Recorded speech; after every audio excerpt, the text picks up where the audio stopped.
Hi, I'm Mary Easaw. Hi, I'm Ms Lin. Hi, I'm Min Hui. We are the dietitians of CVSKL. How are you all today? Well, we had a lot of questions posted to us from you, and we are going to answer some of those questions. Let's go to the first question. Okay, so the first question is, what types of food should I take or avoid?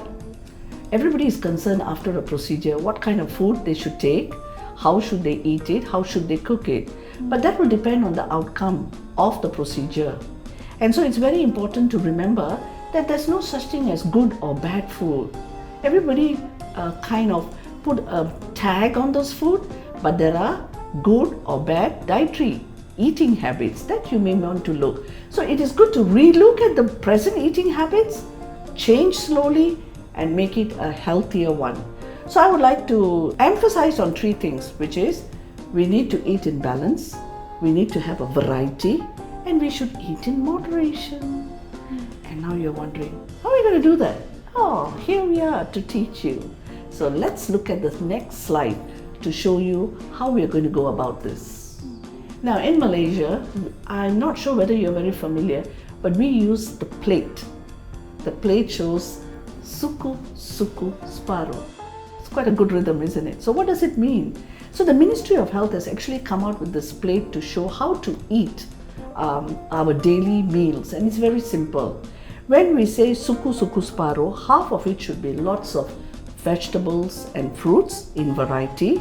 The quarter should be lean proteins. It can depend on whatever you like, but the amount is smaller. And the last one will be grains. Now when we say grains, everybody thinks it's whole meal, whole grain. No, not necessarily. We can eat our rice, we can eat our mihun, but they all have their quota. Let's look at how we can put this into practice.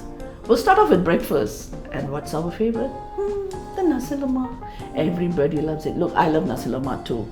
But because I'm a dietitian, I eat it differently. So let's look at the picture. What you see in the picture is the nasi lemak that is usually you get at the shop. Because it's free. It's like a buffet style. You can put whatever you like, whatever. But does that come to the suku, suku, separuh? No, it doesn't. So let's look at the next picture. Can you see the difference? So the first picture shows high intake of protein with the nasi lemak, but the second picture shows your suku, suku, separuh. So what have we added? We have added the kangkong, we have reduced all the proteins, and we have eaten everything in balance, moderation, and in variety. So what about chicken rice? That's a good question, Lee. So the chicken rice, when we buy, we have a large serving, we have a medium serving and a small serving. So I would actually ask you to take the small serving, right? Now if you look at the chicken rice here, the proteins, the chicken is large amount, there's a lot of sauces, and there's the soup, and all this actually contribute to higher calories and higher salt intake. So let's look at the suku, suku, separuh. So I think most of them forget the fruit when they eat their meals. So there's more salad, more greens, and a variety. In the same time, you can also ask for a smaller portion, and that will actually conclude your suku, suku, separuh. Miss Lin, maybe you can explain about the nasi campur. Nasi campur. So let's look at the picture. You can see the rice is almost covering the whole plate, and there are two types of protein and very little amount of vegetables. So this is so different from the suku, suku, separuh pattern. So look at the other picture. What we can do is first reduce the amount of rice. Ask for smaller portion of rice. Normally half rice will work, and choose only one type of protein. For example, fish, and include half cup of vegetables. And if it is better if you can have also a portion of fruits. Min Hui, I love to eat chapati. So how can we make it healthier? Okay, so let's see on the picture first. We can see that there are chapati, papadum with some gravies and small amount of veggie only. So like what we said just now, the suku, suku, separuh, we must have some carbs, protein and veggie. There are carbs like chapati and the protein is the dal, but the veggie portion is too small. So you can see like the healthier serving is that we have chapati, then we have dal, then the veggie portion actually is larger, and we also include one orange as one serving of the fruit. But you see the curries they serve in the usual restaurant, they are normally full of ground cashew nuts or santan, coconut milk and things like that. But I also want to say something. You also can have your chapati with chicken curry. Yeah. You can have it with fish curry, even lean meat. That's fine. But the portion is very important. Okay. Yep. Then how about the mee hoon soup? Mee hoon soup. Mee hoon soup, if you are eating outside, it normally comes with a big bowl of mee hoon with very little pieces of vegetables. Sometimes some comes with a bigger amount of protein, but some comes with very little pieces. So if you want to go for a healthier way, you can look at another picture. Always request for extra vegetables so that it meets the suku separuh.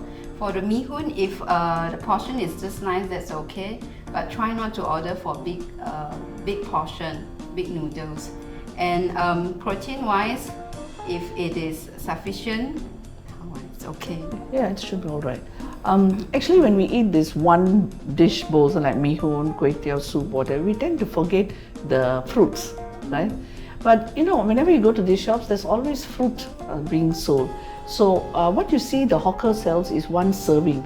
So that is what we are asking you to add on to your main dish. Yeah. So next question, a very popular one. Yes. Can I eat seafood? What do you think? Yes, I think can eat. Yes. You know, I don't know why they're so frightened of this seafood. Actually, seafoods are very good sources of protein. They've got very good types of fats, especially the polyunsaturated fats, which is omega-3, and lots of vitamins, lots of selenium, zinc. However, there is a little note here. How do you cook it? How much do you eat per week? Those are things that you need to look at. And it's only like this, you know, palm size.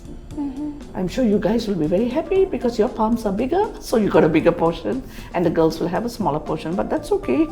We can just enjoy it. So we recommend twice a week? That will be good, right? So then you're going to ask the next question. What is the serving? Ideal serving size for fish is 1 palm size, which is normally around 100 to 120 grams. Yes. And for prawns, medium prawns, that's about 6. Crab, well, that's 1 medium sized crab, or sotong, 2 medium size. Yeah. I think we need to talk about the method of cooking, right?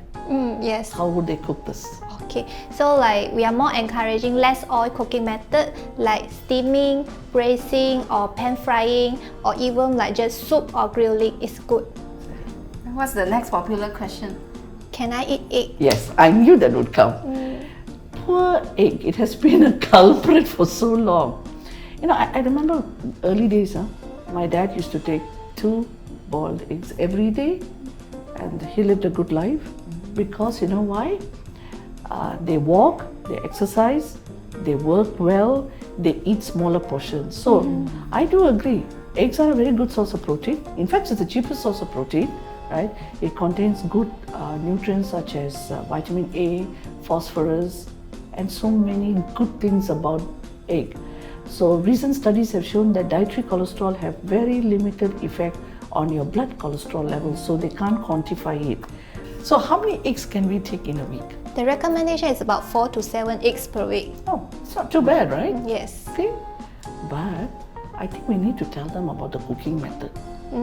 Like our Malaysian omelette called telur dadah is full of oil, and when you take the egg out, it's like a sponge of oil. So it's better to eat omelettes, and I think you know what we're talking. In the home, we make big omelettes with less oil and put some vegetables inside your eggs, you know, so therefore you enrich your portions of vegetable and fiber.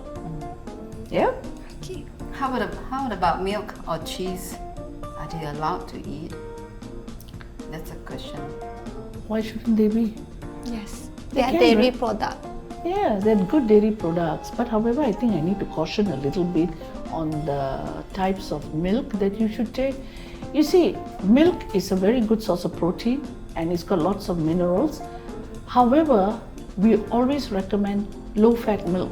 You know, after you go through a procedure which is with cardiovascular disease or something, or you want to lose weight, we always say that yes, milk is allowed. And normally, how much can they take a day? 1 to 2 servings. And what would that mean? A serving, a serving of dairy product is like a cup of milk, which is 250 ml, or 2 slices of cheese, or 2 tablespoons of grated cheese, or 3/4 cup of plain yogurt, which is about 200 ml. So there's a variety that you can enjoy, and you should enjoy those products because they have a lot of nutrients and vitamins.